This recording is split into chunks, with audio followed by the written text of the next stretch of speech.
And we are live on Oz Property, and it's working on Facebook. We have the big names and we have the big fun. Sorry, guys. It's we got there. Jeez, no, I've been the most nervous. How you going anyway, Aaron? What's happening? I'm awesome, thanks, fellas. This is show business, right? This is live technology, mate. What could possibly go wrong? Three guys. Exactly. Yeah. This is Jeff just dropping the ball on us. Mate, relax. We're here. It's all good. Now he's frozen. But look, it's daytime for me. I'm currently in the UK, living my best life. I didn't want to miss this live session, Aaron. So I'm excited for it. I really appreciate it. You should be on holidays, mate. And we were saying before, you're on your way to get the Olympic vibes, mate, across to Paris. That's amazing. It's incredible what you're gonna experience. Yeah. It's going to be pretty cool. So well, Jeff, what are we talking about today? What's the lay of the land? So the lay of the land, I want us to get Aaron on. So you and I caught up, let's say, about 2 or 3 months ago, and we've had Bernie on the show. So we've spoken to her about SMSF. We'll talk about that towards the end as well, because I think that's important to people to piece together the lending puzzle. That is a big piece of the puzzle, but I don't want to be about that. Tonight is about how to solve the lending problem. And what's this going to involve is we're going to talk, first off, we're going to go around the grounds. What's going on in the lending space? I think that's important, because you write a ton of loans, and I think people will get immense value out of that. And then we'll get onto the main course. So you're cooking up some cool stuff there in the background. So we're going to talk to how to solve the lending problem, which a lot of people they either want to know where to buy or how do I borrow more. Those are the two core challenges of property investing in IC. And then we're going to get around to talk about, well, how do you get a happy home loan, which we'll sort of share some wisdom on that. And then if we have time, the 1%, what they're sort of doing, because you're helping people build double digit, and you're getting close to that as well yourself. So heaps of value and lots of fun stuff. So let's get into it, I suppose. For those people who haven't seen you before, you have an immense sort of following, and you've got your podcast as well, the Australian Property Investment Podcast as well. So I listen to that weekly religiously now, going through the back catalogue. It's right up there with Oz Property Investor, maybe a little even better now. Second fiddle, mate. So you guys. No, we're second fiddle after. But heaps of stuff you're up to, and you've been in this for close to you've been in the industry for, I think, well over a decade, and sort of started off on the dark side and sort of in the marketing. And you've recently you did co-found this with your wife Bernie. I think it was close to 8 or 9 years ago now, 7 or 8, many years ago. Yeah, spot on. Yeah. And during the thing I love about you guys as well at Tilly Wealth, you have during your sort of downtime, you have your things you do. You love going to the gym. You said you're getting back in tomorrow. You love your cooking, but also you say the toughest crowd for you to please is your 2 daughters. And when you're not working, you spend a lot of time with them at the local park or the beach, enjoying life. Thanks, One of the longest intros out there, I think. But it's going to be a great session. He's the man. He's the myth. He's the legend. Well, I'm excited to talk about property finance, because this is very much a game of finance now. Property investing has definitely changed. You can't go out there buy 100 properties now. So if you want to be a sophisticated investor, or not even a sophisticated, if you want to get past 2 properties, you've got to start thinking a little bit more creatively. So I guess this is going to be a bit of a basic session to kind of start with, and then it's going to start layering on to be more advanced strategies. But how did you get into property investing itself, Aaron? How did you get into this space? Property investing, look, mate, it's when you're in Sydney, your parents are drumming into your head to buy property, and like most 20-year-olds, man, I went the other way. I spent all my money traveling and buying fancy cars. And I think, in hindsight, you're like, I made every mistake there probably was money-wise. I left uni, got a corporate gig. Corporate really pulls you into the sense that, you buy your nice cars and clothes, and you have a lifestyle to maintain. And, it's definitely a regret that I didn't buy property earlier. But, I did get into the market. My first property was a 2-bedroom unit in North Parramatta, smack bang right across the road from the cemetery on a busy highway. What could possibly go wrong with an investment like that?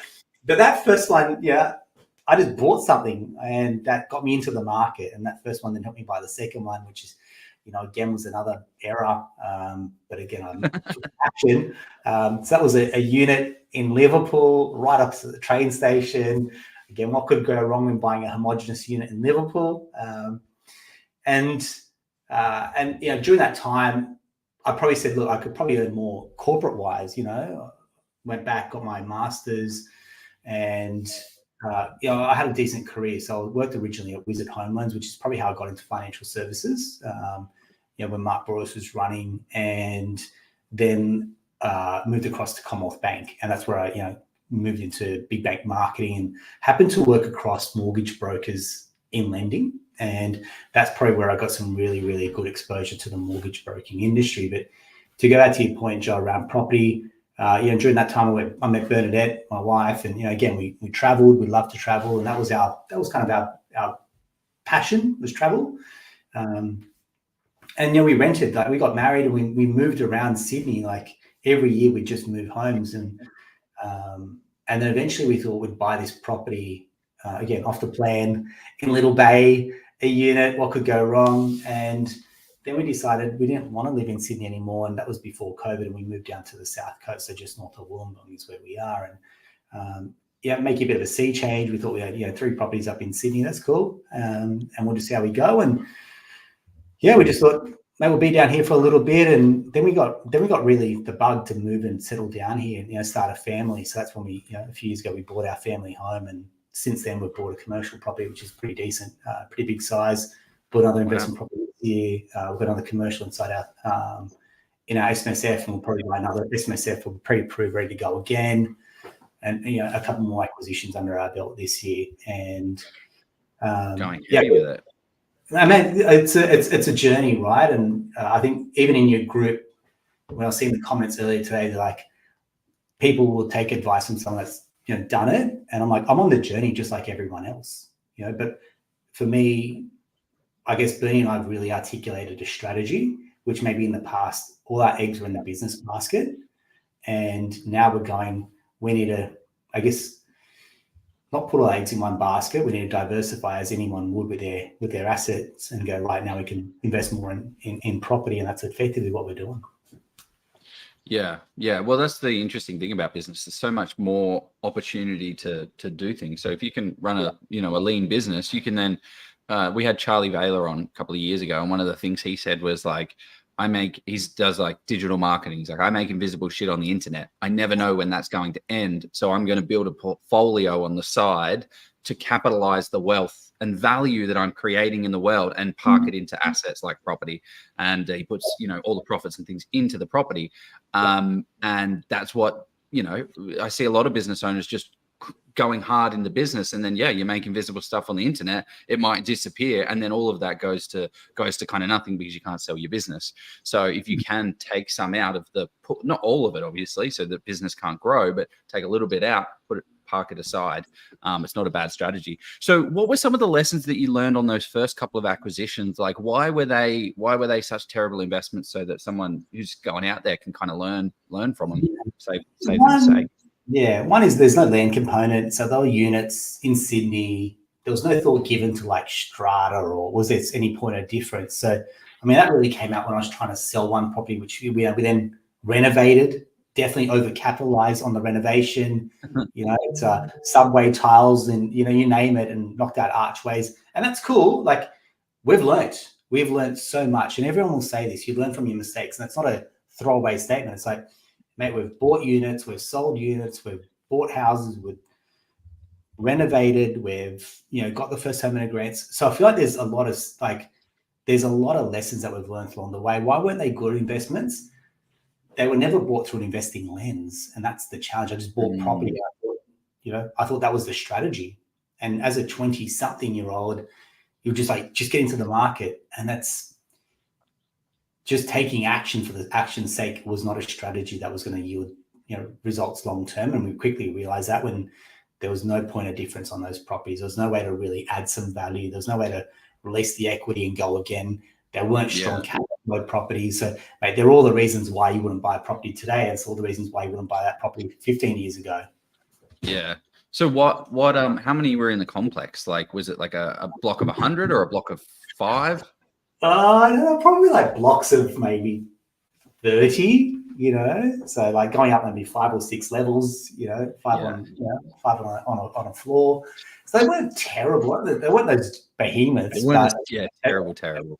Yeah, but they were, again, they were older style units. And when you're on, that's the first thing I tell anyone that if they are going to buy units is get on the executive committee, right? Because then you see where their money goes and you start to realize the actual health of the strata and the sinking fund. And the thing that surprised me was everyone was just out for themselves, like, but that doesn't affect my unit. And I was like, man, what are we doing? We're doing this for the complex, we're doing this for everyone else. And so you've got to if you're buying units, you've got to get on the EC. There's no doubt about that. Yeah. Well, it's funny that every time we speak to people, what's your biggest mistake? The biggest mistake that they've made is they've bought a unit and they haven't done it as successfully as that is the biggest thing. I bought a small property in a complex and I haven't bought enough land component because land is what grows in value. Anyway, I feel like we're going down a rabbit hole here. No, I like rabbit holes. I do enjoy it. And I was surprised that you didn't jump in and say, Joe didn't get, I'm very impressed with you, Joe. You didn't jump on the off the plan soapbox. Whenever we talk about, Joe gets a little hot under the collar when we talk house and land. Yeah. But having said that, I sort of like to bring a bit of balance. I think it's important that people have made a good chunk of change during COVID. So there is that capacity to do that. But we're not here to talk off the plan. We're here to talk about how to solve the lending problem. So I'm excited to talk to that. But first off, we do need to, I promised people we'd go around the grounds of lending. And because as we know, the lending space, and somebody posted about a shark in an aquarium the other day, because the lending and banks can be considered as sharks, which I don't think they are. I think for me, they're business partners. They're essentially going to business 80 to 90% of the value of the property in most cases, which whether that's the correct way to leverage or amount to leverage, I'm not going to judge what people are comfortable with their risk. But I want to know, what are you seeing out there? Lending standards becoming easier? Is borrowing capacity post 1 July with the tax cuts? How is it looking? Yeah, banks are willing to lend, and anyone that says otherwise, I'll debate them on that. Banks have heaps of money that they want to lend, right? So how they make money. That's exactly how they make money. They want to on-sell the credit card. They want to then set you up the offset account so you get your direct debits. So the home loan's the easiest way they can try and get a high-ticket client in the system. Yeah. What am I seeing at the moment? I'm seeing plenty of banks that are open for business. That's one. The appetite's there. I'd say the back end system, like the valuations, is probably where we really see banks and who's really open for business, in the sense that when their computer-based valuation system starts to give some good results, that they're tweaking something. That they're really kind of going, we're open for business, because the valuations of bank versus bank varies so much, and so we get a pretty good read on who's there. That's got nothing to do with rate. You see NAB just dropped their 3-year fixed rate, for example, this week. And it's like, that's a clear indication they're trying to effectively buy business. The refinance rebates are gone. But as an investor market, I would say... Should we jump on that? Should we jump on like NAB dropping their 3-year fixed rate? Let's go. Or fixed rate? Did you see the post in the group about it, Joe? I mean, there was pitchforks of abundance. I mean, we actually had a chat to Ajit from NAB Private, not NAB, but it was interesting to see the excitement from the audience or from the crowd. So what are your thoughts on fixed lanes and jumping on them, Aaron? I'm not a big fan of fixed personally. I think it's been great for people that fixed, 3, 4, 5 years ago, they're on 1.99. I love them to death. But now in this current environment, I always say to investors, your greatest ability is to chop and change banks. So if you can strip out equity and go again, what good is a fixed rate to you if it's going to hamstring your ability to keep moving or scale your portfolio? So you might have saved a few basis points on the rate, but if you then go back to NAB and you've only got one lender to choose their valuations from, that's going to shoot yourself in the foot for a lower rate. And so that's the conversation that I'd be having. It's different if it's an owner occupied, that one partner might be going on mat leave and they definitely want the security of a fixed rate loan. It's like, we're not going to do anything for the next 3 years. Perfect. That makes sense. But for an investor, and it's typically the audiences that we do talk to, it's going, why would you be fixing? Doesn't make any sense. Yeah, but also if interest rates go down, you kind of lose money. It's like you're taking a gamble with a bank Like it feels like gambling. It's like I'm going to fix it for 3 years and that's going to be set in stone. And then the rates drop and you get kind of stuck, which is kind of what happened in, was it 2017 or something? 2017. People were fixing it sort of 5 and 5.5 and 6%, and maybe even a bit more. And I tend to agree with you, Joe. That's the house never loses, right? The one exception to that I've sort of been tracking or looking at finance and that for probably 15, 20 years now. And one time that I've seen in my sort of active was COVID, when they significantly dropped them very quickly, and they thought they were going to almost go into negative rates. So that's where banks were pricing fixed 3 and 4-year fixed rates at high 1% and low 2%. And people were like, well, will it go lower? I don't probably not, or potentially not. That's the one time I've seen it work out. But I tend to agree with you as well, Aaron. And for me, I want to say that's a sign of a good broker, one who's not rate focused, because I really, and we'll get to potentially asking what makes a good broker, but that you jumped on the fixed versus offset. If you have 3 different brokers. So this question came up. So if you have 3 different brokers and loans, interest only, with 3 different banks, is it better to approach each broker to get the best interest rate, or is it better to consolidate and have one broker handle all 3? Permission to speak freely here, or we're in a safe space. There's only 200 people watching, so you're okay. Why would you have 3 different brokers? That'd be my first thought here. Yeah. So if you're going to find a partner that's really going to help you long term. And I'm not saying this is not self-seeking advice. If you have a great relationship with your current broker, embrace that. Yeah. As a portfolio, if you're one broker, because then you've got the other 2 brokers that are constantly trying to get that business. And it's like they're competing for business, right? Whereas what we should be doing is trying to enable you to buy that next property. And that's where we're trying to get people's focus, is to lift a little bit, to go, if you're just looking down here at the rate, you're missing the point about looking up here for the property growth and the cash flow growth as well. And if your broker's not asking, what are we trying to optimize your portfolio for? Like, what's the end game? That to me is the clincher of the question. And that goes across the buyer's agent, the accountant, the financial planner. What are we trying to get to? And if we can then reverse engineer from that point onwards, awesome. Like, everyone's on the same page about what outcome we're trying to get here. If the outcome's the lowest rate, it's a zero-sum game. And I had this conversation with a client. They're like, what's the lowest rate? And I said, it's Bank of China. And I said, what's the next one? I was like, someone else was like, so you don't actually want the lowest rate, because you don't want to go to, I don't know, it was Bank of China, who takes 2 months to like look at a deal, right? So there's something that people think they want, and there's the actual thing that they need. And I guess our job is to decipher between the two. Like, what do you really need versus what are you actually saying you think you need as well? Yeah. And the challenge I find when I was a broker for about 1.5 years, when around the Royal Commission time. And the challenge that, because probably I'd say 20 to 30% of customers were coming to me saying, hey, what's the best rate? What's the best rate? And they'd already spoken to 2 or 3 brokers.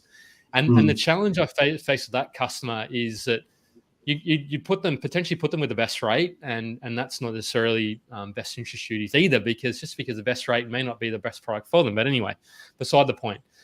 So you put them with that, and then what happens when that lender, ANZ or Macquarie or whoever it is, decides tomorrow or in a week or 2, week or a month's time, okay, we're going to increase our variable rate by 0.5%, and they're no longer the cheapest lender in the space. What happens then? Does the client, or do you then go and refinance again? You're sort of chasing your tail constantly.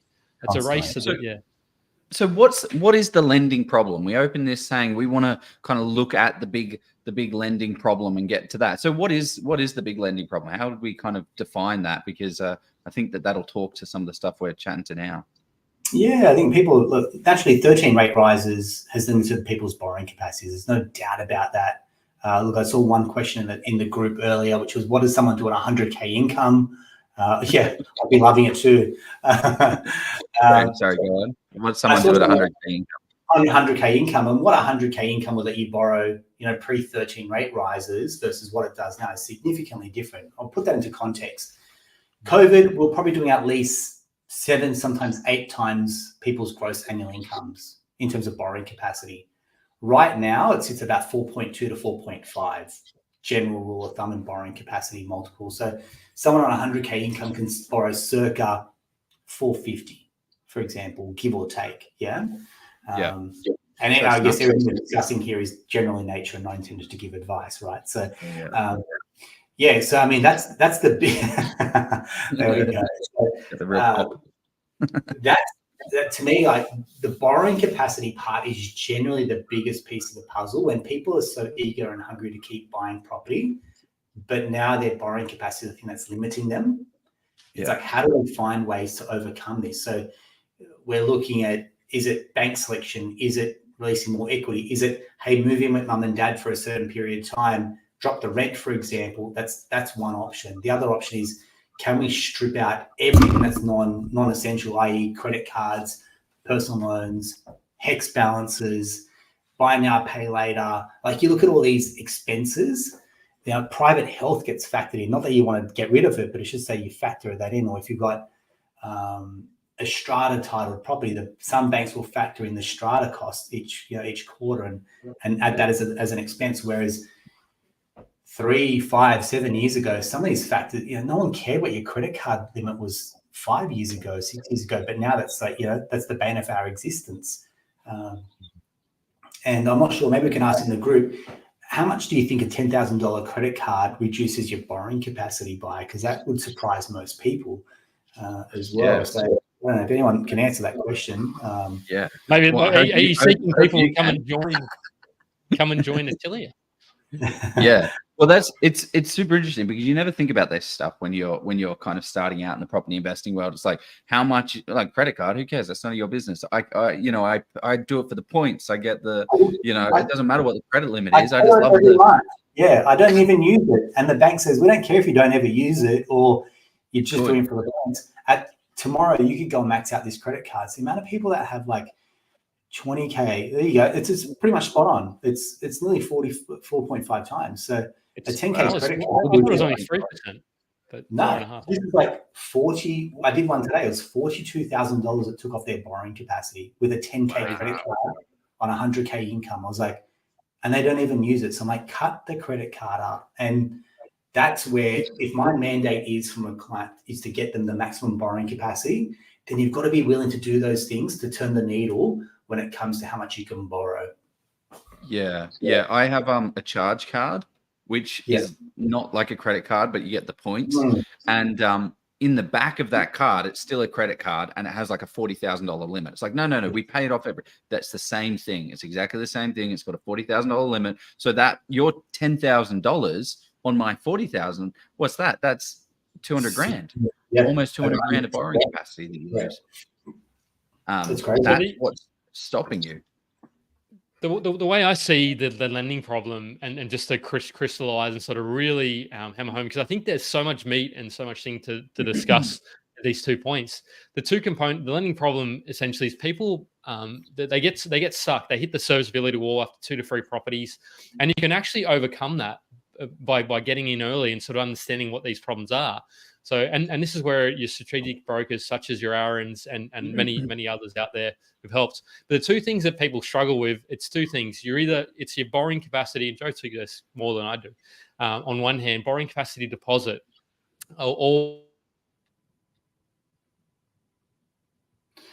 just jump in there for Jeff. So, yeah, go for it. Yeah, we froze you. Then essentially you can't continue to keep borrowing.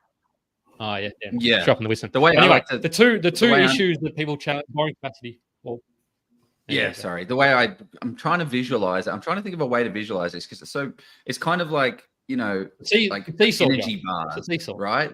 It's just energy bars. Like you have $100,000, $1 million of borrowing capacity. You have $1 million of cash. As you start to, if you don't structure it in the right way and you just eat into a big chunk of that on that first purchase because you didn't think about it in the right way, by the time you get to your 3rd and your 4th property, you're going to really mess. You're just not going to be able to maximize, because that's all we're trying to do. We're trying to utilize the assets and the resources that we have on hand as efficiently as possible to get as much debt and income and value as possible. So yeah, how do we? Yeah, I guess that's not really a question. That's more of one thing I just saw in the comment box that came up. Someone was saying that. Did you just delete it, Jeff? which I was about the broker.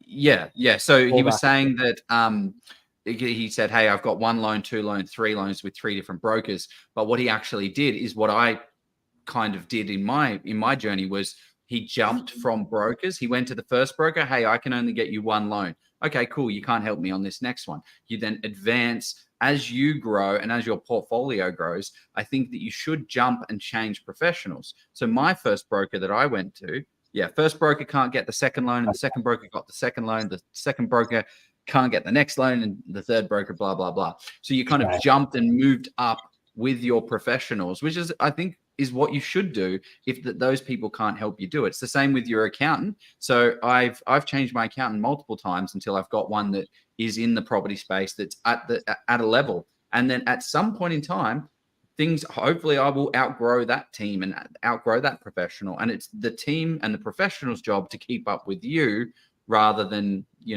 so I'm all for jumping ship if people can't serve you. But it's you being educated enough to ask the solid questions of the professional as well.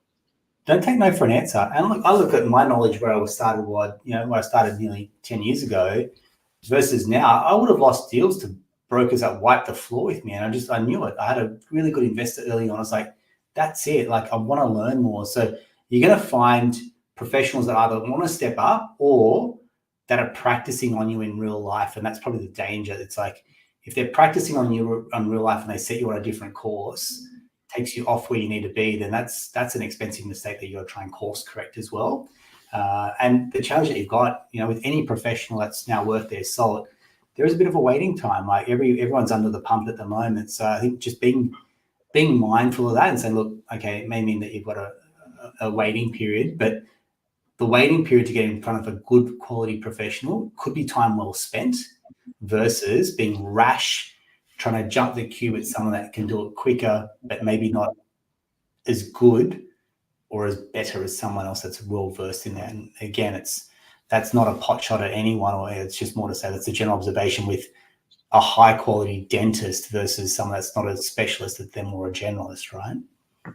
Yeah, but I also think there's a limit that you should take as a professional is, you can bring on 1,000 clients, but are you going to serve 1,000 clients successfully? Okay, cool. No, you need to limit it to 100 or 50 or 20 or whatever that number is, so that you can successfully do the job in the right way. So how do you? I guess one of the questions that's come out here is how do we achieve multiple properties instead of the typical being limited to two or 3 properties? So are you seeing a different way that people start their portfolios? Like, is there an ideal way to kick off a portfolio that's going to give us a better shot into the future? Or is it more on the later side of the portfolio where you've got to get a little bit more strategic? Can we be a little willy-nilly at the beginning, or what are you seeing at the start? Yeah, the earlier you can get it set up from the start, you've got much better chances of scaling up. And to answer that question, what are you doing at the start? It's not putting one deposit for 20% for the first property. We're usually going 12% deposits for the first 2. Yes, you're going to pay some mortgage insurance, for example, but now you've got 2 properties, say, and I'll usually get this, they've got like 100 something grand or equity that we can pull out from the owner rock. And now what we're saying is, let's split that across 2 properties. Let's go hard in this acquisition phase. Both those properties will increase. In the meantime, let's see if we can get your income up as well to help you buy property 3. The first 2 are generally major lenders as well. So you go to the harder lenders for borrowing capacity at the start. Then what we want to do is strip the equity and then probably go to, if you're capping out from a serviceability side, properties 3, 4, 5, we might be going to non-bank lenders. The rates are higher, but again, we've been able to take those first 2 properties to up to 90% because we originally paid mortgage insurance. So now we can go back up to 90% again and pay less mortgage insurance, and then strip the equity and then go and buy into the next properties as well. So yes, you might be feeling like you're paying mortgage insurance. Yes, the rates are slightly higher, above 80%. But if it means that we can kind of keep scaling properties and buy more of them, that to me is a smarter play. And then there's the discussion on, okay, so what are we buying, through trusts? That's another one. Usually once we get to 3, 4, 5, then we're maybe buying through a self-managed super fund, and then we're coming back to the very start and ripping the equity out of the first 3 or 4. So the beginning phase looks very much like buy a because the hardest thing to get is the $110,000, $120,000, $150,000 deposit. So it's buying an asset that we can put our $150,000 into, maybe split it into 2, and then get a deal that can increase in equity enough to allow us, let's say there's 2, one grows half, the other grows the other half, to give you one full equity deposit to go for your third. So doing things a little bit more strategically. Like, do you see people accelerating these things with like renovations or like value add strategies in ways? Possibly. And I mean, you got to think, because they've used a large chunk of their money, they don't really have the funds to then do the renos. And then the other cost is renos at the moment. That's the other big challenge, is the cost to get trades in versus, can I just buy something that's turnkey for an investor? That's a big one. Right. The other one that we see a lot of is potentially at the start, when we've got maybe the bank, if people are very fortunate to get the bank of mum and dad, then what we do is, okay, use a guarantor to buy property 1, keep your cash to buy properties 2 or 3, and then we can release the guarantor once that's increased in value and can say thank you to mum and dad. So just generally what I find is another one where people have missed the trick, going, oh, my parents want to help out. It's like, don't give the cash. Use the equity, finance at 100%, for example, and then you can park your cash in the offset account, which then helps to reduce the repayments, for that time period as well. And that way you put no money down for the first one, and you can put your money down for the second one. Yeah. So that's actually what I did on my first investment property. We didn't have any money. We had $60,000, $70,000, and that's enough back then was to buy a property. But the goal was to buy multiple properties and increase the equity. So we bought a property for $280,000 with the guarantor loan, and then went back to and did a renovation on it, spent $22,000 on it, and then got the value to $360,000. And then went back to the bank and said, hey, look, this property is now grown, release the guarantor loan and give me a few dollars of equity, which allowed me to then, save a little bit more and then go for the next one. So it's those types of strategies that you don't really think of, but it's not like for your parents, they don't have to, there's no cash involved. There's the only thing they're risking is this a good investment, which is where, you have a good team around you to make sure that you don't mess it up and get educated. Well, if you're sitting on this session, you're probably trying to get educated in the property space. I'm just gonna sort of flag that a little bit there, Joe, because essentially they are placing their property. I mean, it's not a huge risk, but it is it's an unlikely risk, I'd say. And I guess that was my. Yeah, it definitely is a risk, but that was my biggest thing for it. That's why I wanted to do the renovation, was to get rid of it rather than have this hanging over their head for 2 years, 5 years. It was no, I want to get rid of this straight away. I want a free property, essentially. So I want to buy this property with $20,000 instead of $60,000, and that's what, is how we did it, which is great. But are there any other kind of tricky strategies that you see people utilizing for at the beginning stages?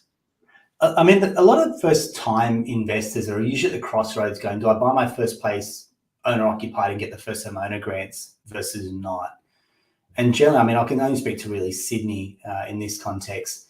You can't buy something on $100,000 with that borrowing capacity, right? Like, I mean, it's a decent income for a 20-something-year-old.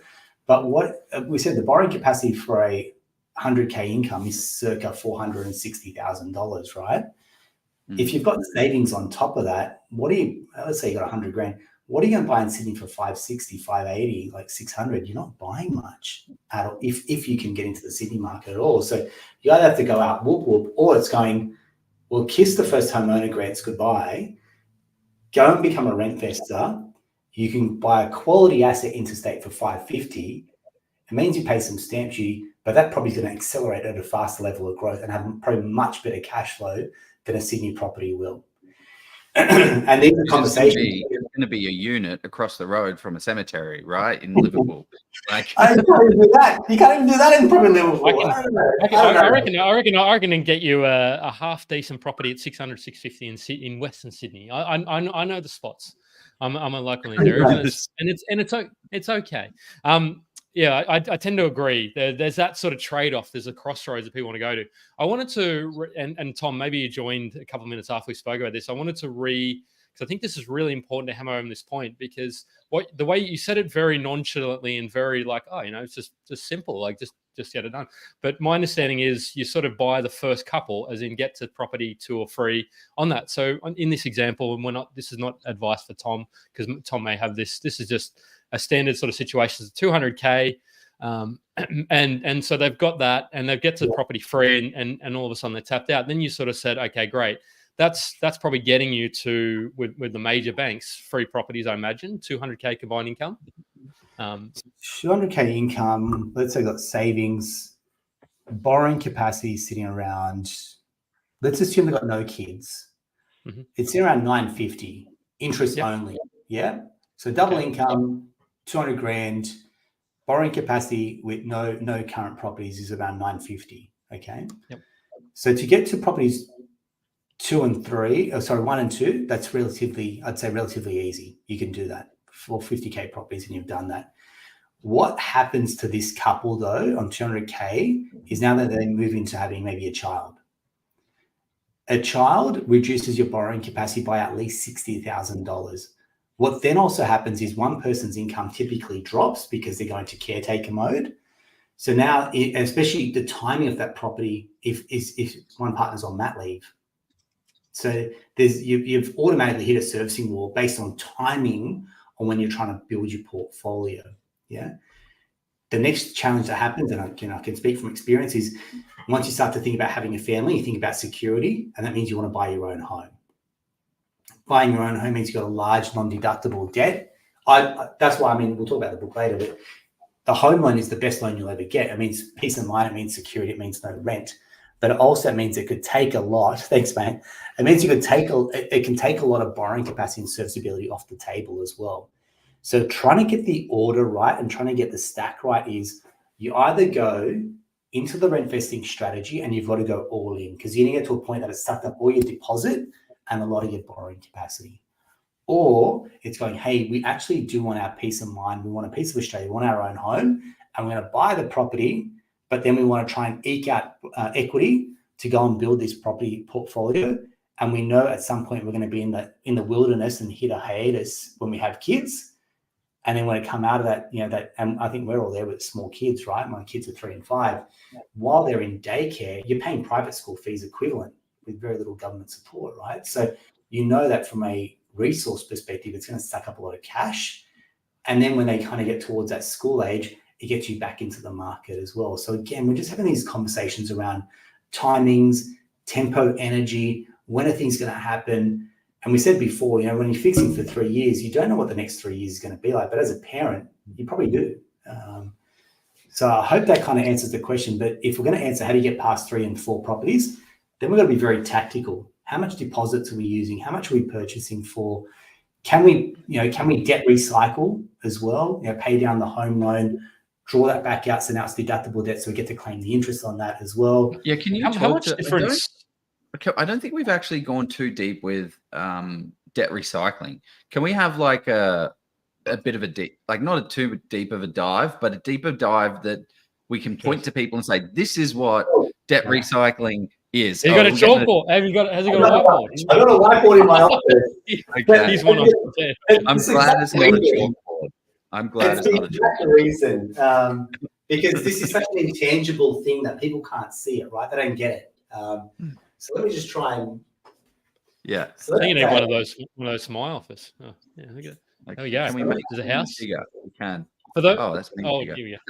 So you've got the home loan, and let's just say you got the home loan for 700K. Right. And then what's going to happen is you in the offset account or in the savings account, we've got $70,000 in that account. Typically what people are going to do with their cash is go and use that to go and buy the next investment property. We see this time and time again, which sounds, for a lot of people that are investors, they go, that's the most ridiculous thing to ever do. But you'll be surprised about how many times that actually happens. Instead of using the $70,000 cash, what we're going to do is pay the home loan down by $70,000, and then we're going to draw it back out. So the sheer act of paying $70K down on your loan and then drawing that back out to go and buy this next investment property means that we can now claim the interest on that $70,000. Yeah, it doesn't sound like a lot, but every dollar counts when we're talking about how much can get added back from a negative gearing perspective, because now that 70K gets counted towards this investment property, as is the rest of that loan that we're applying for. And that's out of your PPOR. Correct. Which is how much difference does that actually make anyway? Are we talking sort of 50, sort of 100K, or does it depend obviously on somebody's income level? Let's say 6.5% into $70,000. That's $4,500 worth of interest. That doesn't sound like a lot. $4,500 is a lot. In a year. That's per year though, is it? Yeah, it's per year. Yeah, on a year. So that's $4,500 worth of interest you could, but it also just means, and again, that's a $4,500 mistake, you know? Yeah. And that's 70K. We see that happen when people have more cash and they're just going to buy that property using cash. This is why it's just the small things, and it's the small things that keep adding up that compound to the big things, right? There's no way that someone's just going to be flipping over $4,500 when people are asking what's the lowest rate I can get. Naturally, we want to be mindful about where every dollar is going. But the point is, we get the structure right. If you can get the basics right, you're going to set that up. So we know when we've got cash in a property, we're going to suggest to people lower your loan, debt recycle it back out, and go and buy the investment property. Here we go. Yeah. I mean, that's a fantastic demonstration, ACD. That's a fantastic.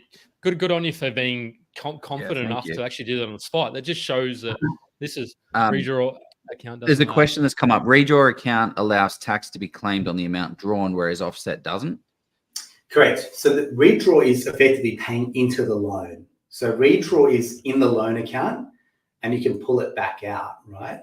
And that sheer act means you've borrowed the money. Whereas the offset account, that's a savings account. So you haven't paid it down to the loan to then draw it back out. And that's again, we talk about the critical mistake. People think they're pulling out of the offset account.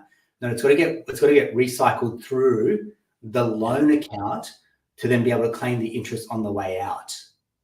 It makes sense, Joe. So this is on your principal place of residence, because as people say, I mean, and I'm not saying, again, go and speak to your accountant, go and speak to your broker. I don't pay an accountant or a broker again anymore on the internet.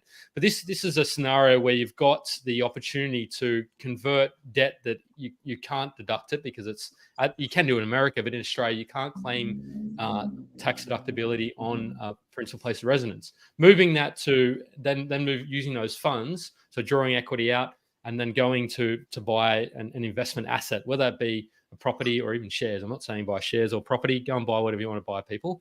But that then, provided it's structured correctly with your account and all that, which helps with your borrowing capacity.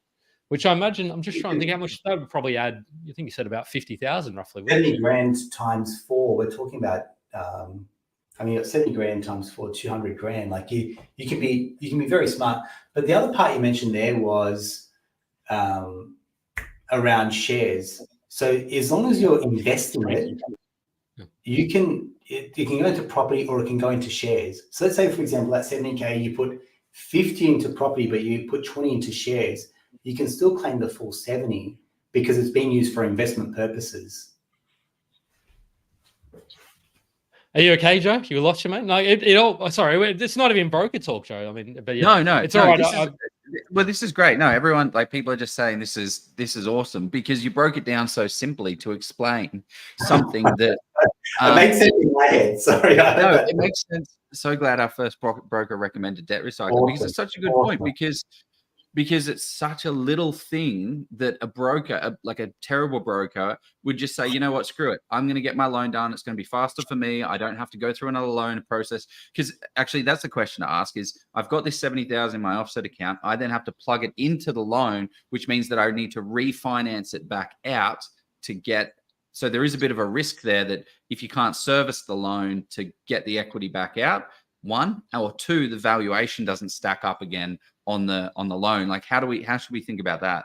Well, this is only really done once we know the strategy, like once we know the borrowing capacity, once we've talked to the client about effectively using their money, because you don't want to suggest that that's actually not my money. Like, some people pull out money from their business to park in the offset account. Fair enough. Some people have that, as inheritance money that they've got to separate with family. And so that money isn't, if you're going to spend it without asking the client, it's to your own peril. So we have that conversation, and that money in the offset account, is that cash that you're sitting on, and can we use that to then pay the loan down? Would you feel comfortable? And some people say, actually just keep 10K back just so I've got like my rainy day funds there as well. Yep. Yeah. I mean, the point is, to Joel, it's just having those conversations rather than just like not asking the question. Like, the amount of times that I speak to accountants and they say, so what do you do for a living? Oh, I'm like a property accountant, or I'm this accountant. I'm like, awesome. So you know about 90% no mortgage insurance? And they're like, no. I'm like, how on earth does an accountant not know that they can buy a property with 10% no mortgage insurance? And like, the last broker, right.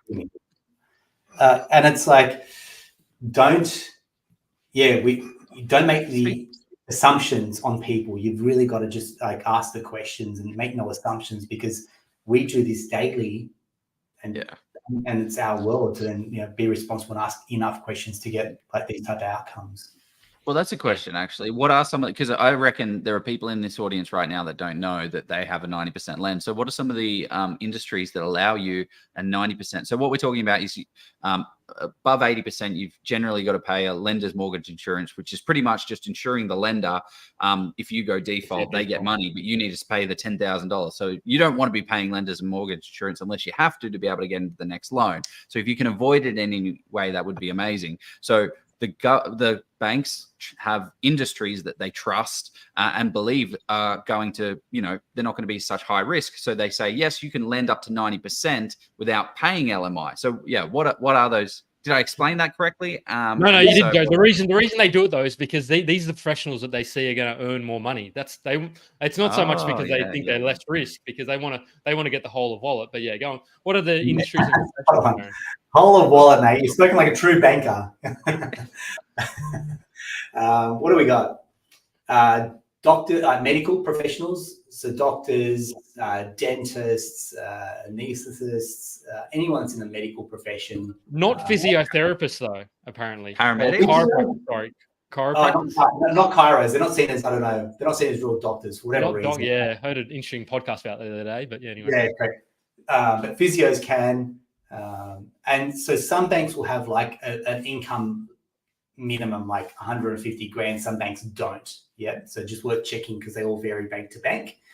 So you've got the medical profession, you've got the legal profession. So you need to make sure you have a practicing certificate as well. And some require you to be part of the industry body as well. That's pretty important. Yeah. Yep. And then accountants is another one. Entertainment, there's been some as well. There's a big bank, not CBA, not ANZ, and I'll leave it. There's one. Yeah, they may have changed. There's another one that's quite fun with sports people as well. Yeah. They quite like elite sports entertainers. They'll do that too. Have I covered up enough? There's probably That's pretty much all of them. Vets. Yeah. There's vets. There's barristers, judges, chartered accountants, actuaries. And some engineers. There's a question here about, engineers. I feel like that ship sailed quite a while ago, because I always get engineers asking me, and engineers make great property investors for whatever reason. But engineers and IT professionals right up there for property investing. The other one is bank employees, and that blows my mind how many bank employees do not take advantage of what they have sitting on their lap, which is 90% no mortgage insurance. But is that only with the bank they work with? I work with NAB, but it's any bank. there's a major bank that will do every other, like effectively all their competitors. Just steal their stuff. stuff. It makes sense, because then they're like, oh, we're gonna get this person across, because why wouldn't you want to just kind of? And some people don't want their direct employer knowing about their lending. Right? So that's fair enough. I'm like, well, if you work at NAB, you can go up to this major lender, and they'll write your loan at 90% as well. And that wasn't available through the broker channel until recently. And so it's a welcome change for brokers that we can do. Bank employees. The thing with staff bank is like, oh, but they waived my annual fee. I'm like, all right, cool, it's $390. Yeah.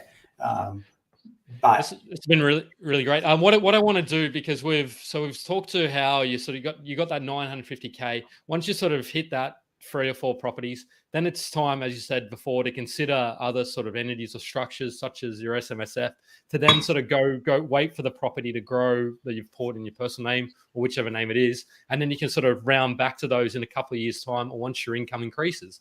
So I think it's more about you got your multiple sort of different avenues, multiple streets to go down for your lending. I think that's part of the way to solve the lending problem. It's about, how do you solve the problem that's in front of you right away? Do you climb over the obstacle? Do you tunnel under it, or do you walk around it? What sort of path are you taking?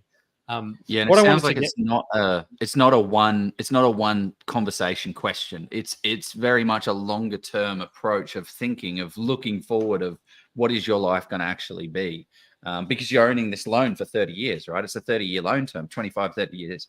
So think a little bit more strategically. I'll be honest, like, guys, we do not want our clients having 30-year loan terms. Like, that is not. Definitely not. That is not in this house, is what I tell people. I want people to be in their property, go and buy investment properties, build them all up, sell off some, pay your mortgage off as quickly as possible. Then you've got properties that are giving you, ideally the net passive that we're all looking for. And then you get this ability to choose if you actually want to keep working or not. Like, if you had no mortgage, and I have this with a client, and I'll give you a really good story here. Client had a property, blue chip area north of Sydney, north of the bridge.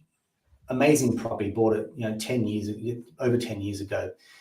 Married, kids, now lives, close to Lane Cove, has bought other investment properties, and everyone was like, do not sell that blue chip property. Myself included at one point, I was like, do not sell that blue chip property. It's amazing. You'll never buy back into that area in North Sydney ever again.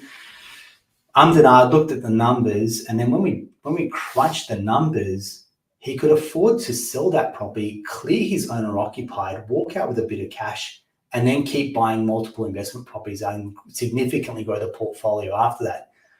Can you imagine how this guy felt coming in on Monday morning, having zero mortgage, and now deciding if he actually loves his job and if he wants to keep working in that? Like my mind was blown. I was like, how does that feel? And he could just hear it in his voice.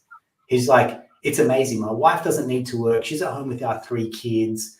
She loves what she's doing part-time on the side. I'm going to find my next project to work on. And it's something that I really, truly care about, because there's no gun to your head, go to work to pay the mortgage, sleep, repeat. And that's what investing in property can do. It's buying property, give it time, and it's going to give you some options and some choices in life. That's why we're doing it. For a little bit. So what I wanted to do, because we've solved one side of the equation, and that's the borrowing capacity, or your sort of, how you're getting the equity. Or not the equity, so that's the other side. So I want to know the other side of the seesaw, and this is a much quicker conversation. I know he's got to go outside and enjoy the sunny UK over there. But I want to know if you need the deposit or the equity side to keep going. Let's just say your borrowing capacity is fine. How do we solve that side of the equation, that side of the seesaw? Yeah, equity there's nothing worse, and I call this the frustrated investor. They've got the borrowing capacity, but they don't have the equity. There's the worst scenario, which means they're able to scale and keep buying, but they've got no means. Either they don't have a deposit in cash, or the properties are highly leveraged and there's no more we can eke out from equity. So what we need to then do is think a little bit outside the square. So are we trying to get valuations done? And that means we can run multiple valuations with so many different banks on the back end of their computer system. And generally, I'd say that's probably one of the sweet spots that we've got, which is, having multiple broker codes in the office. We can try with different brokers and go, right, go to Bankwest, ING, Suncorp, Macquarie, CBA, and just go to their back end. So every bank has got a back end valuation system. We can put the address in there and think out, what is it worth? We can look in Core Logic and stuff. But then they've got like a standard deviation of that mean. And it's like, can we take it up a little bit more in that range? Can we just go up a little bit more here and try and get to that maximum kind of value as well? And if we can we refinance it and strip some equity out as well? So naturally, you've got to, we're saying if you've got the borrowing capacity to do that, that's awesome. Or does it mean, hey, look, can we take this property up to like 88%, pay some LMI, but if it means you can go and buy again, maybe that's something else to consider. Yeah. So if that's one option, I mean, I'll share a few thoughts. I tell clients all the time, like, sell that expensive car, and I'm qualified to give that advice because I've done it myself. Like years ago, I had a brand new Golf GTI, I bought it, had a lease. I'm like, I'm not even driving it that much, And I thought, mate, what am I doing here? I want to get the better borrowing capacity. So I drove into a dealership, walked out with a check, and walked out with like a 10-year-old car. But that was cash that could then go into the next acquisition, right? And you've got to be willing to make some of these decisions if you're willing to grow the portfolio. Otherwise, you just don't want it bad enough. Like, you've got to be willing to do that. If you're running out of equity and the only way is now a self-managed super fund and you're balking at setting it up, then you got to question, do you really want it bad enough? And the ones that we find, we're talking about top 1% investors. You talk about top 1% of any industry, mate. Joe, you're headed to the Olympics. Like, that's the top 0.0001% of all athletes in the world. Like, they've had to make some hard decisions about what they really truly want, right? I'm not in the Olympics. Just for reference, in the Olympics. Getting out of the bed is my weightlifting. So, did you know, guys, that in 1900 firefighting was in the Olympics? There you go. But they did, yeah. So. It's an Olympic fun fact. Sorry, Eric. Just wanted to clear that up. I'm not quite the athlete I once was. The dream is alive. Yeah, man. That's what I'm trying to get at. So yeah, yes, we can multiple valuations. Yeah, we can go into the back end of computer systems and try and like scrape the barrel. But if you're sitting on those credit cards that are limiting borrowing capacity, if there's something that you got to do to sell, sell the crypto, take it and put it into property. Like, I don't know. Again, not giving advice, but just going, if you want it bad enough, what are the levers that we can pull? Yeah, because if you chat to a broker, they can you can sit down with a client. Let's just say we've got no credit card. We've done all the good things. We've done all the things that we mean to do. But you can sit down with a broker and say, okay, well, for you to get this next property, you're going to need, $80,000, and then that's the question. Okay, great. That's the problem that needs to be solved. You need $80,000. We've extracted as much equity as possible to get you this next $500,000 loan, but you still need 60, 80 grand. Cool. Well, then, yeah, it's questions about assets. It's like, what shares have you got? What crypto have you got? What vehicles have you got? How can you work on the weekend? How bad do you want to be getting into this next property? Do you believe that property is going to continue to grow? Even at, like, this is the crazy thing. Like, even at, like, it's property over the past 40 years, it's grown 6.9% annually compounded. Like, let's just say it just grows 5%.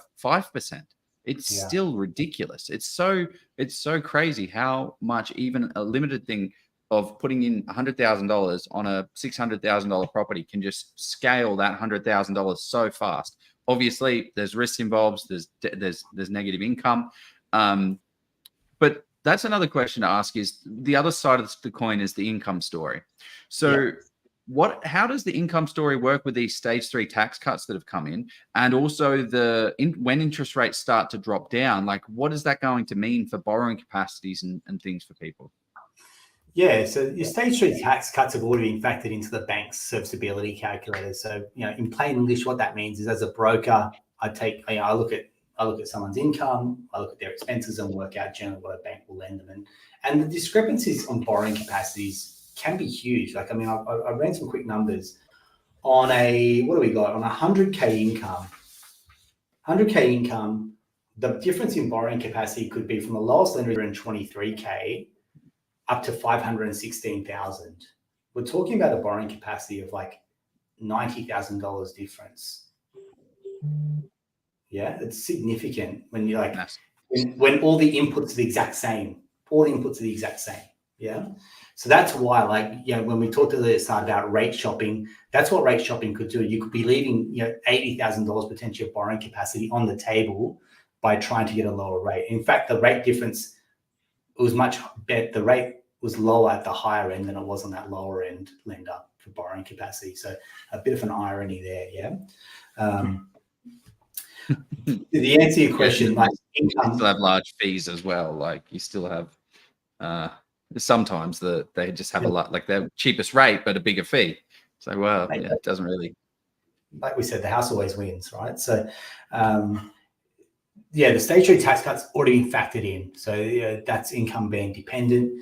When borrowing capacity, when rates decrease, and this is probably, I guess, this is probably where investors are trying to get in now, going, if it's so competitive now, what happens when rates actually drop and people's borrowing capacities actually increase? And I think I think even I'm shooting from the hip here, but I think even that scares the RBA in going, every time we cut rates, the market just seems to accelerate again. And the market's already been really buoyant with 13 rate rises. What on earth is going to happen the second that we unleash this next round of rate cuts, right? Yeah. So, yeah, generally borrowing capacity, you have 0.25% drop. That will increase borrowing capacities. I just don't know how much. But yeah, this is where we're. But also, I mean, property investors, like, it's not the property investors that are driving it, it's also the owner occupier. So it is very scary of how much control that they have, because if the goal is like the RBA is not there to control property prices. Stable economy and to a stable economy. It's not to mess with property prices, but then that property price starts to fall into a stable economy. So yeah, it is very interesting. I'm definitely not looking forward to the amount of competition that there is when rates, like we saw that post that we did. NAB dropped their rate, you know, their fixed rate for 5.99 or whatever it was. People lost their mind because that meant rates have gotten cheaper. And then all of a sudden, there's hundreds of more people that are interested in property investing. Wait until actual rates start to drop. There's going to be thousands of people looking to invest in property. So I'm trying to get in as much as possible right now. Can I throw a contrarian or maybe controversial, maybe a little bit different thinking thought out there? Because for me, if once the RBA starts to cut rates, they're only going to do it once they feel that the economy is really starting to hit the brakes. So to me, I think that once they start to cut rates, it's because unemployment's gone up. People are starting to lose jobs potentially. So I don't, and what I suspect, I don't know for sure. I haven't studied the history of it, and I don't know if it goes back that far because rates being cut. But once they start to cut rates, people, as long as there's not a black swan event like another COVID or something like that, but you throw a bit of confidence or a bit of assurance that people can actually start to borrow again. People who haven't sold their property, they may decide, okay, now's the time. I'm confident I can go and buy somewhere else. And that'll be a bit of a flow-on effect. It'll start to free up some of the supply. So I don't know. I can't, even the smartest, one can potentially. Yeah. But that's what I think may happen. But yeah, that's interesting. So what I think we need to do, Joe, I think we'll throw to our sponsor for today, and then let's get into what a happy home loan looks like and look to get you out enjoying the sunshine, Joe. What do you reckon? Sounds good to me. Bit of Q&A. The amazing thing with commercial property investing is that in most cases, it's cash flow positive from day one, which means that you can drive those profits towards paying down the debt. There are instances with commercial property investing where you can actually have the property pay itself off over 10 years, which is absolutely crazy.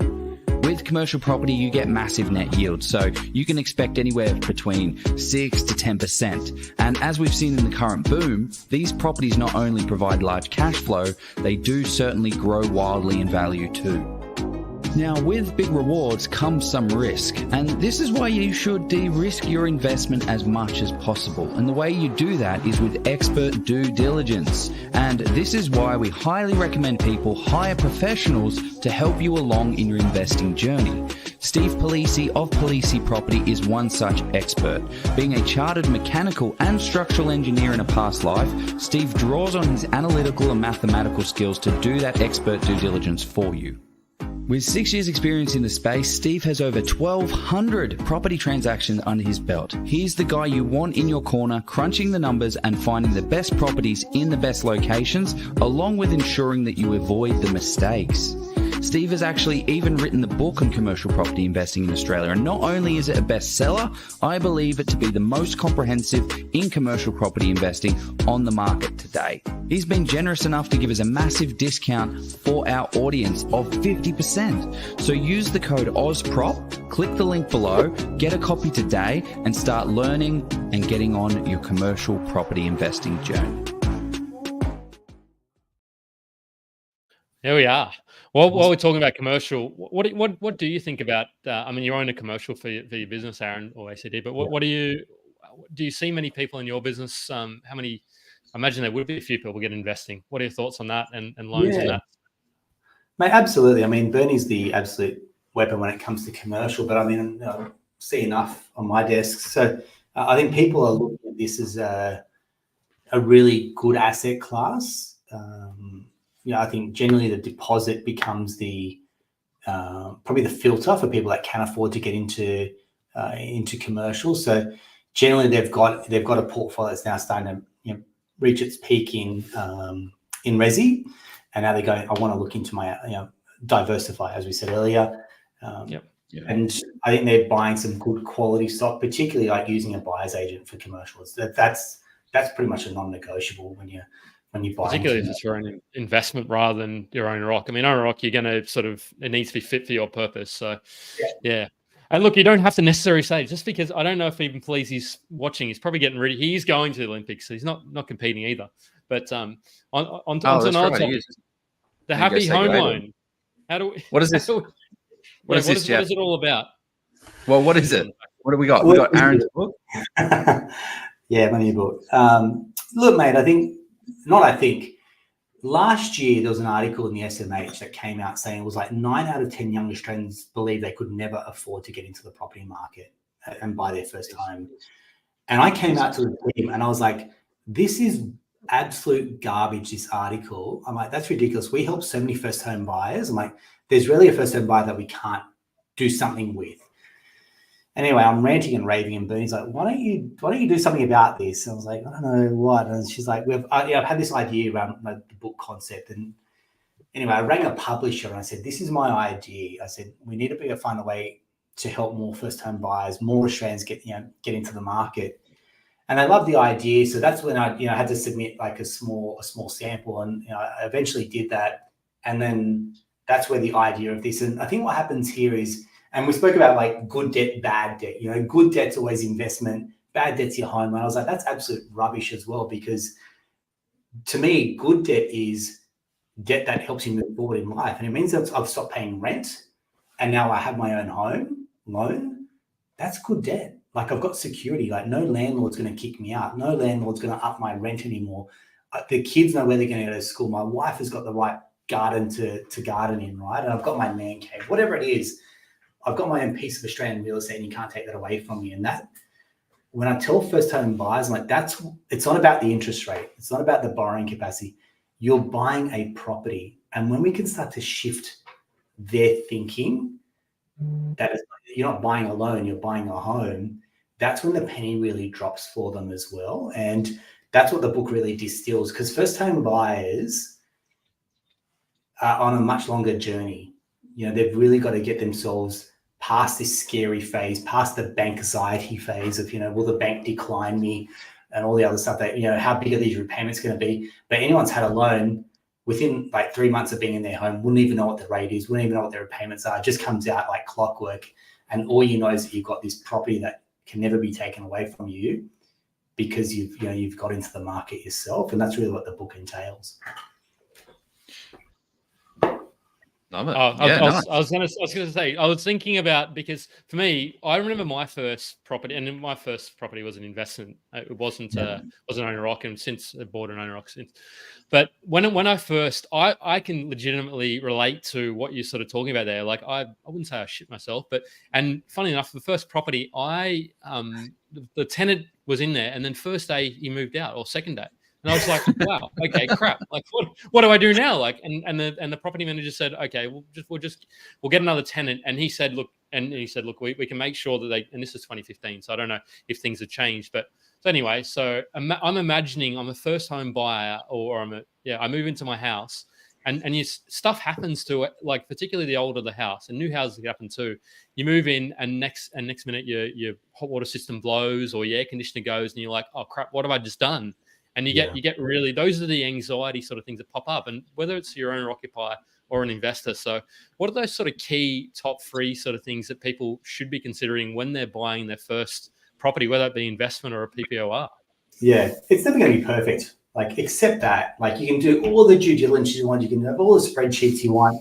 The first property is never going to be perfect. It's not your first car. Like, not that you should be embarrassed of it, but your first car represented freedom, right? The ability to jump in with your mates and go for a drive whenever you wanted. And that's what your first property does.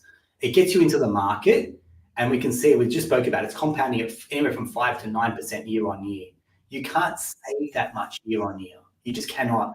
So the property market will be like forced savings. The next one is it gives you options. Like, you can pull the equity out, you can sell at capital gains free if it's your own home.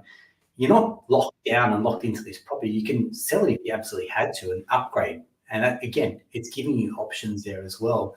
And the next part is the loan is simply the vehicle to buy the property. So don't put all your attention and focus into the loan. Put your attention and focus into the property and the home. Like, that's what you're buying. You're buying the stuff that cannot be moved. So that's what I say. You're renting the loan, you're buying the home, because you can change anything about that property. But what you can't change is the aspect, the block, the location, and that's where you should be putting all your focus in. And the amount of times that they put more energy into, does this loan come with an offset? Does it come with this? What about the rate, the fee? I was like, mate, you missed the point here completely. The loan can be chopped and changed, but the property, overlooking the building and pest, overlooking the contractor sale, that's the stuff that comes and bites you in the bum. Yeah. So it's so true. You need to, and if and this is one of the things I was reading somewhere. Someone said that people spend more time researching a dishwasher than they do researching the property investment that they get. So it's kind of like, well, if you're not going to like spend the time that you should be spending researching a property, you can't do that, right?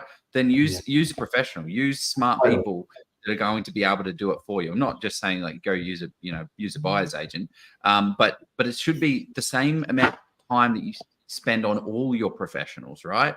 Like, you should spend a lot of time on finding your broker, a lot of time on finding your accountant, because like Aaron, that whiteboard thing that you just did there, that just saved me $4,500. No, on $100,000, it's even more. Let's just say that's $5,000 annually. Like, that's ridiculous. So if you just spend a little bit of time trying to find the right people, like watching sessions like this. So are there any questions? People throw in your questions. We're going to be wrapping this sucker up. A question that I have, Aaron, is, are there any more whiteboard tips and tricks? I feel like we stumbled upon a real gem there. And it's not something that we've got the ability to use and share it. So what have you got for us? He's one I prepared earlier. Guys.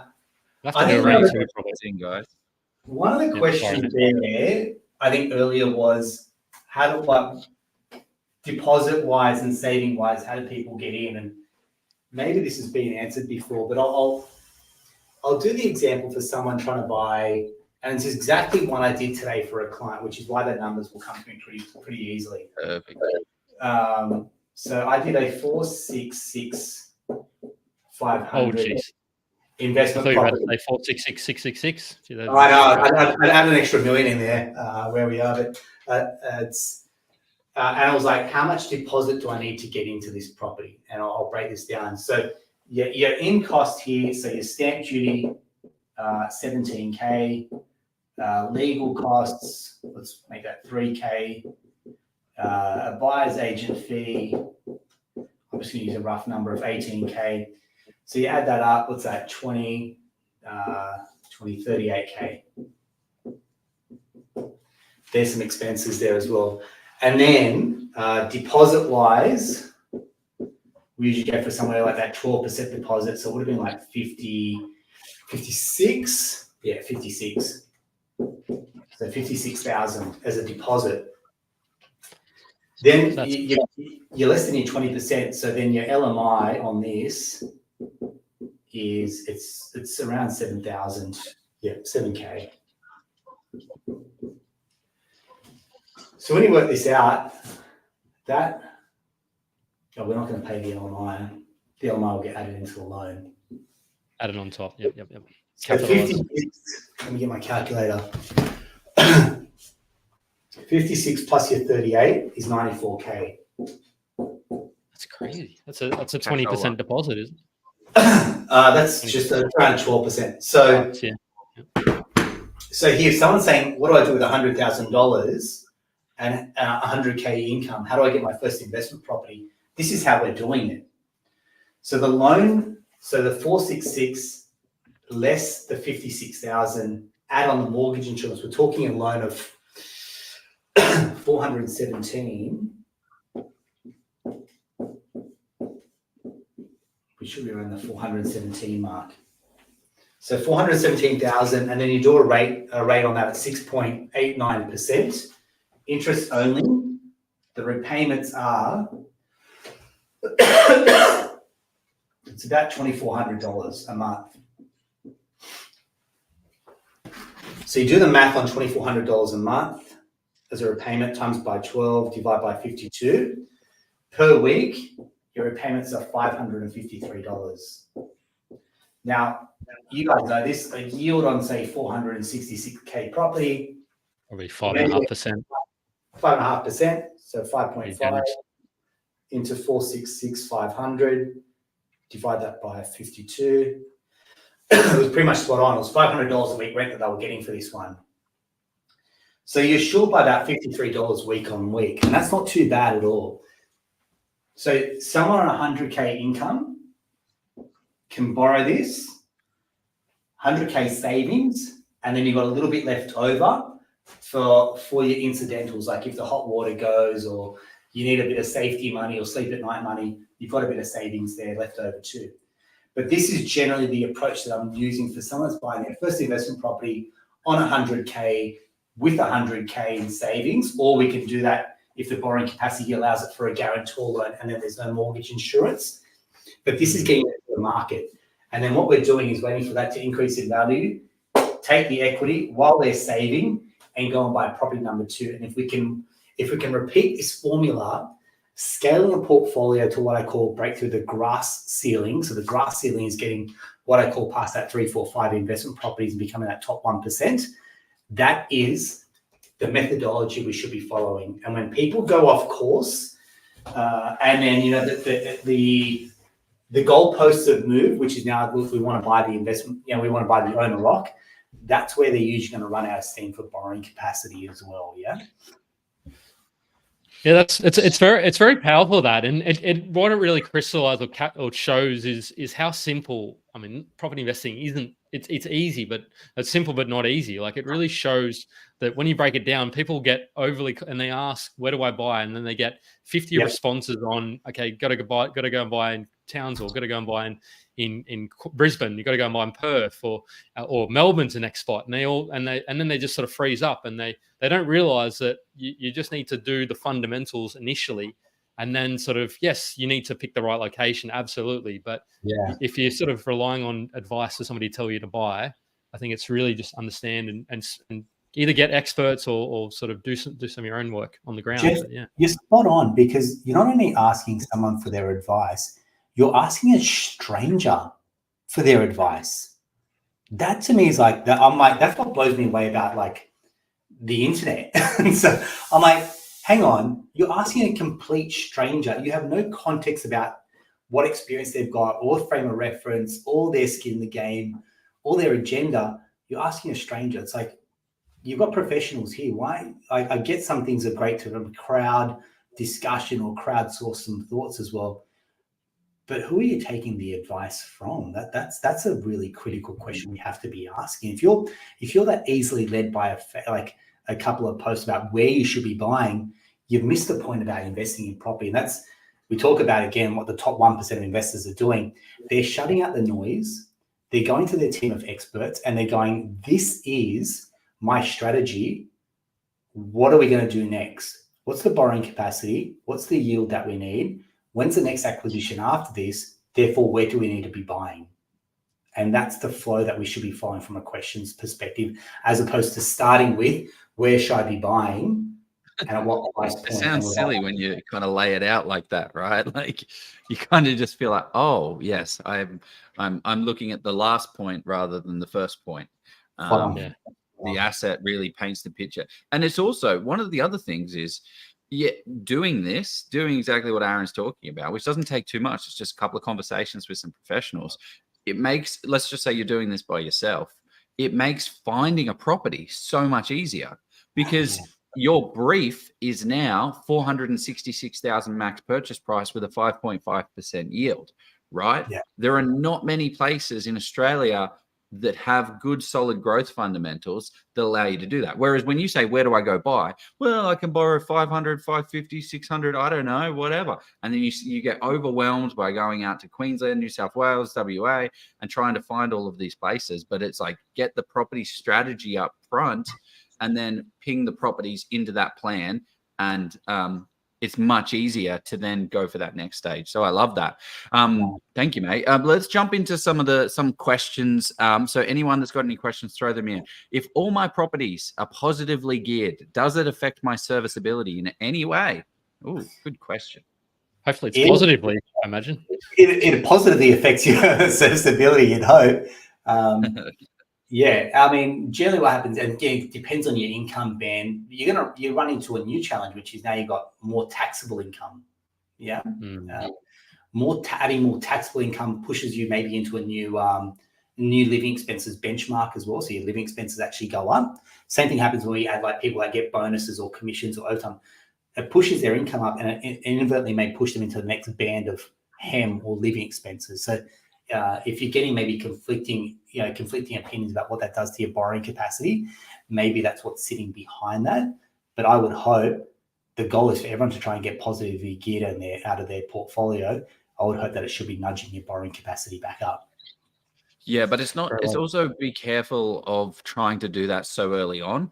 I see people just saying, no, I want positive cash flow. I'm going to go buy in a mining town and not get the capital growth.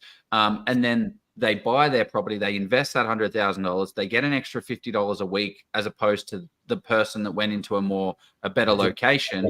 In 10 years' time, that property's worth, you paid 466, it's now worth 500. But the guy that went more for a growth focus, who doesn't need, like right now, anyone that's watching this who has a full-time job can say, I don't need $50 a week every single week. I need the capital growth to be able to get into this next property in 3 years or 4 years or 5 years or whatever that is. So if you just focus on the cash flow side of things, it does become a little bit, I see people fall over that all the time. And to your point, Joe, like then we showed this example where people might be negative $50 a week, $100 a week, right? Especially in this high rate environment. And they're like, I can't maintain that. And it's like, well, there's ways around that. You do a PAYG tax withholding variation, and you get that back week on week, right? So it goes both ways. I want the extra $50 a week, or I don't want this to cost me $1. It's like, hey, look, we can actually find a way to get this property that's neutrally geared by doing a tax variation. Away you go. And it's like, that shouldn't slow you down. There shouldn't be a reason to kind of come into the equation. Yeah. Particularly, I think we've done a couple of sessions with some quantity surveyors, and that's the sort of other thing that if you're not looking at depreciation, if you've got a newer property, it doesn't have to be new or even sort of 5 or 10, like some properties 15, 20 years may have it. Just have that conversation as well. A bit of a tip. This is a bit niche, but I think it's interesting. Maybe it's too niche. I'm sorry if it is. I have my brother in the UK wants to invest. Can you please ask if he can invest with me in a trust structure? So that trust structure is probably going to be an accountant. Maybe you're going to need to speak to your accountant about costs and all that. Is it possible? I think the other thing I wanted to unpack here and if anybody's overseas watches or has friends or family who wants to look at this, is what income are they earning in? If they're earning in Great British pounds, that's another challenge, because most lenders will significantly shade that income. So I suppose it depends. But yeah, how would you tackle that one? Yeah, I mean, look, challenging. We've done it heaps. People that are offshore, Aussie. So I'm assuming Aussie citizen because he's your brother. So he's an Aussie citizen, so non-resident. What usually happens here is they'll take his UK income, convert it to AUD, shade off 20% from a currency conversion perspective, then apply all the living expenses. So generally, what you need is when people are working offshore to be on pretty decent incomes. You get this all the time when people are like the Emirates or Singapore, and they've got tax advantages there, but when an Aussie bank gets their hands on it, they murder it because of the tax as well that they apply to it, and you don't get any negative gearing add backs too. That's the other part where you got to think about a trust as well, as like what benefits you're getting buying through a trust. The benefits aren't necessarily only borrowing capacity, but you got to think about your tax implications there as well. Yeah, not an accountant. The answer is, can you get it done? Yes. To Jeff's point, we just got to pick it apart and go, okay, what's the borrowing capacity going to do? And then what's the reason that we're buying through a trust? Not being a handbrake here. It's just more to go, okay, and is there the want and the desire to keep scaling up the portfolio as well? And how does the borrowing capacity play out with that scenario? Yeah, because the borrowing capacity needs to play into it of both of them. And if you're splitting them, gets very tricky. You got a whole question around siblings here. And again, when we get siblings that co-invest, then it's like not only this purchase, but what happens when they want to buy in the future and again after that, because they'll always be lumped in with that debt depending on which bank they go to as well. Yeah. Get a bit messy. Yeah. It's an interesting one. I know we don't talk often about shares, and we'll probably 2 more questions and we'll head off to include this one. What would be the effective way to set debt recycling for shares from a lending perspective, not from an accounting perspective? So what you could do is you have a separate loan split. So if it's owner occupied, you could create a separate loan split. Yep. And let's say, for example, you want to put 50K in shares. So what you do is you split off your home loan and create a separate loan account for 50K. You pay that 50K down and then you draw it back up. And that way, the reason why I say you split it out is then because you can track the interest on that particular loan split. And if people want to invest in shares for 50K, okay, yet we know how much is deductible debt. That's related to our shares. So when when your accountant asks for it, it's pretty clean and neat. Nice. I like how you answer questions very succinctly as well. It's very focused. Good. I think we might, unless Joe's got any burning ones, let's finish up on this one, because I think I kind of almost going to answer this myself, but I want you to answer it because you know your team much better than me, I'm sure. Well, no, it's a great question. So the question. Yes. So the reason, this question actually is probably more relevant than most people think, because I'm starting to see this a little bit as mortgage brokers scale out and grow their team, they're not able to kind of keep up with the sustainability. So the question is, how do you ensure your team also delivers at the level as this wears so many brokers to drop the ball? And I've seen it happen before. It's why I've changed brokers. But how do you kind of keep on top of that? Guys, we're not perfect. It's happened to us. Yeah, no doubt. You can't. I've only got so many hours in the day. Damien and Bernie have so many hours in the day. So our brokers, and you got to think, like, when we're dealing with the numbers, it's like, like you're looking just at your numbers, Joe, but we might have done like 10 portfolio reviews that day. Yeah. So I generally say if we've made an error, we'll put our hand up and we'll own it. But when it goes to the bank, it's double, triple check before it does go to a bank. So I say, look, we're all human. We're not perfect, but this is a relationship. So if you do see something that sticks out, let's address it. There's a reason why at the moment we had to shut our books for 3 weeks, which we've never done in the history of the business. It's because we couldn't take on any new clients because we're going to drop our standards. And we said we had to make a hard decision, and it killed me as a business owner, but also like I'm always in growth mode to go, yes, we took a family holiday and that took 2 brokers out of our business as well. But we had to say before and after, we just had to shut the books and we can't take on any new clients at the moment. If you're happy to wait, awesome. And we'd love to serve you. And I think there's a level of maturity that comes in your business that you go, I can't work with first home buyers. That's why the book's there. The book's my gift to first home buyers. I can only work with with investors because like this, I'm straight to the point, I'm time poor, and I'm an investor, and I only want to work with people like myself. And what you'll find is brokers are very bad at saying no. So if they're not getting back to you, it's maybe their way of saying no to you without actually saying no. And again, it can be slightly insulting, right? But if it's out of their depth or they don't want to do it, they'll just go quiet. And so many times we'll get people come to us go, I just didn't even hear back from my last broker. And it's just because they maybe couldn't do it. And they were just embarrassed to say they couldn't do it. And it's harsh, but it's true. Yeah, we've got 18,000 brokers in this country. And what the average broker writes isn't a lot. Yeah. And Jeff, you'd know this being in the industry as well. So you need to have a good team, and that means you have to have impeccable standards as a team, which means we are changing team. We are offboarding team that just do not cut the mustard, and it happens with any business. Yeah, and I think that was interesting. The Sydney Morning Herald article saying Session's definitely a favorite. I love it. You got that streak. You got the ticker now. How cool is that? You had that Sydney Morning Herald article a couple of weeks ago that they were saying that the average broker was earning $440,000. I think it was a bit more than that, but and it was absolutely torn to shreds, and it was a bit of an advertisement, a paid thing from the banks probably to some extent, maybe a bit controversial. Aaron, I think you missed what I was going to say. You have an amazing team. You have your wife. She's a superstar as well. So. A bit of a very great session with Bernadette a couple of weeks back, and she crushed it. So how do we learn more, mate? How do we get more Aaron and Bernadette in our lives? Thanks, guys. Yeah, look, I mean, jump on the website. I think there's usually a way to book in directly through our calendars if people do want to actively work. Like I say, we're not pitching, but if you feel like you want to scratch the itch and grow the portfolio, then have a chat to us. I think you guys are doing an amazing job. I said to Jeff when we jumped in, I was like, kudos to you guys, mate. Every week, Joe, you're overseas and you're still doing this. I know because I do our podcast, what showing up week on week means, right? You got to be organized. You got to keep giving back to your audience, which means you're up the bar for yourself as well. So, mate, well done to you guys. And we're playing the same game. Yeah. We are playing the same game, which is we're on the journey, because people will be asking us in 10 years' time, how did you get there? Right. And we're telling them we're on the journey. Come and join us. Whoever wants to be on the journey, come with us. Don't come to me in 10 years' time, right? Because I'll stop working or want to work less then. But this is the time that I'm saying, come on, let's get after it. Let's all go together.